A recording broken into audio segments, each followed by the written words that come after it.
Ja, vanavond zijn we met Rock of Ages op locatie in de cacaofabriek in Helmond.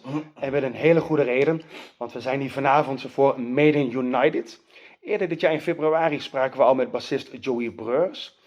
Nu wederom met een prominent lid van Maiden United.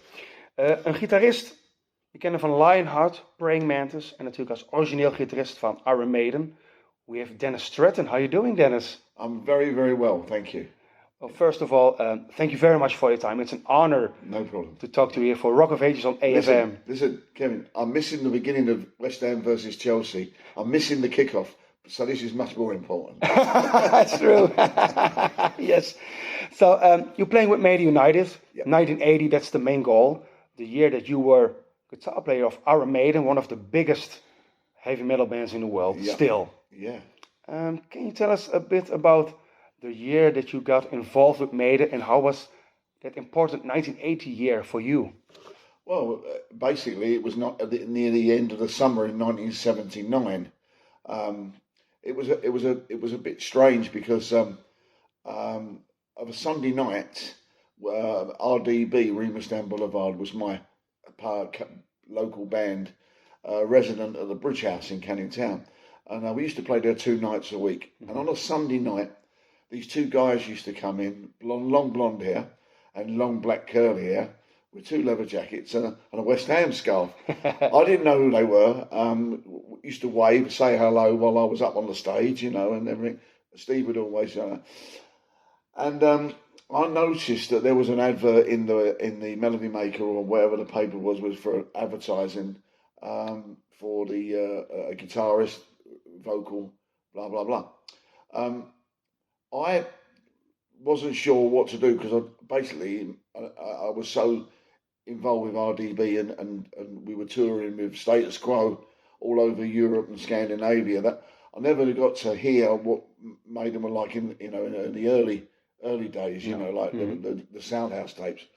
So they used to come in the pub, and then it was the end of summer '79, and I remember I was working up near Stratford in East London, and this girl came up to me and she said, "You're Dennis, aren't you? Play at the Bridge House?" I said, "Yes." She said, "I'm Lorraine, Steve Harris's girlfriend from Iron Maiden, and they've been trying to contact you." Well, in them days, you didn't have telephones, no, not even at home because we couldn't afford them. No. So she said, "How can we contact you?" And we both got on the bus together and sat on the bus talking, and she wrote my address down.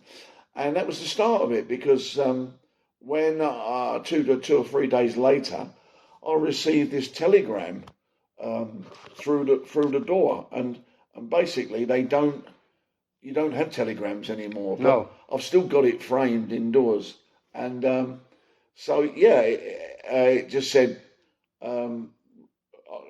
Dennis Stratton, RE Iron Maiden, please ring this number, Rod Smallwood.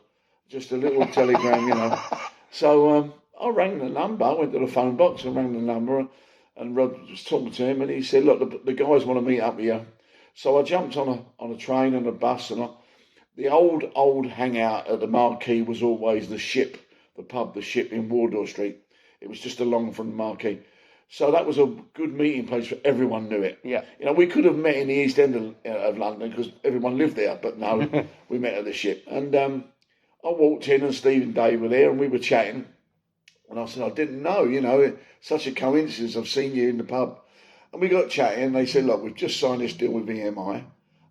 It's a really good deal. We've got to get the band sorted. There's a couple of members in the band that at the time that they had to let go." Yeah. So I said, "Yeah, well, what sort of stuff? I know it's heavy metal, heavy rock. But RDB was always a little bit lighter, a little bit like Wishbone Ash. Yeah, okay, yeah. Mediocre sort of rock pop thing." And they gave me these cassettes, and I think one of them was the Soundhouse tapes. And I got home, and it was very raunchy, very punky, nothing like I was used to playing. No. Basically, 1 lead guitar, 1 rhythm guitar, and I heard 4 or 5 songs, and I thought, well, if this is something I can work on, I like competition, I like a contest. So we met up again, and I just said, "Look, have I got permission to, he went, do what you want. We've seen you play down the Bridge House. Yeah. You and Dave, twin guitars. This is, we want you to work on a song. So I did. And we got to the rehearsal rooms over in North London, Hollywood Studios. And there was a drum kit there, but no drummer. And and then I went in and I said, look, we can run through the songs and I'll just add what I... So when we were doing stuff, not so much power chord stuff, but it was stuff like Prowler and Rothschild and things like that, and Transylvania. And I started putting all these harmonies in, and next minute it was like, wow, the songs are sort of transformed, bigger, wider production. And it gelled really well. And after 3 or 4 songs, I said, look, we want you to in the band. We want you to join the band. I said, great. There was only the 3 of us there at the time. Deanna weren't there. And I went back the following day. We went through some more. And then I noticed that they had a drum kit again. And I said, look, you got no drummer. And they went, no, we've tried a few out. We got a couple to audition. And when I got back to East End, there's a little pub that we used to go to by Wanstead Flats, right near where Clive Burr lived. Okay, yeah. And as I was walking out of the pub, he was coming in. Clive, what are you doing? And I said, I've just joined Iron Maiden. He went, what? He said, a heavy metal band? I said, yeah. Mm-hmm. I said, but they're looking for a drummer. He said, well, I'm working with... So I can't remember the band, but I said, look, you can have a listen. But what I did was, to give him a head start, I gave him one of the cassettes. I said, don't lose it. Have a listen to it. He had a listen. Yeah. And I spoke to Steve, and he said, bring him down. And so, of course, when we went down, Clive had already had an idea of 2 or 3 of the songs from the cassette. Mm-hmm. And he started playing it, and it impressed Steve a bit. And that was it. And he said, well, are you free? And Clive said, yeah. And that was it. So you actually introduced Clive Burr.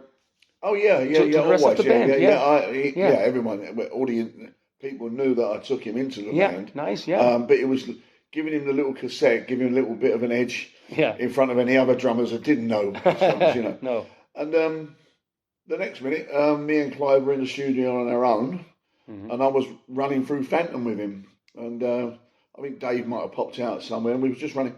And that's how we come to that silly, strange sort of drum beat, because I was playing and he was like a normal 4/4, and I said it needs something different. And I said I play a little bit of drums, but not very well. No, but I got on the kit and I said like so basically I was playing the snare and the cymbal like the guitar. Okay, Anyway, he played it and it stuck, and Steve come back. He went, well, that's coming along well. So that's how the band was formed. You know? So that's the first bit of the classic Iron Maiden lineup.